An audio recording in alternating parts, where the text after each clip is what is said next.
Welcome to Lesson 2, F#, CQRS, Akka.NET, a guide to practical application design. Let's review what we will learn in this lesson. This lesson is divided into 3 subsections. At first, we will look at domain-driven design. In domain-driven design, we will study concepts like ubiquitous language and type-driven design, and we will make a sample application regarding the type-driven design. In the second section, we will discuss the extension of domain-driven design CQRS pattern. CQRS pattern is about separating command and query side of our applications into 2 different pieces.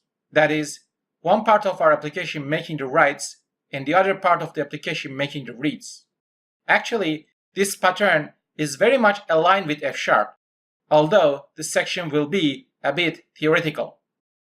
And finally, we will develop a full-blown application by using CQRS pattern. Also, we will look at the actor model and Akka.NET.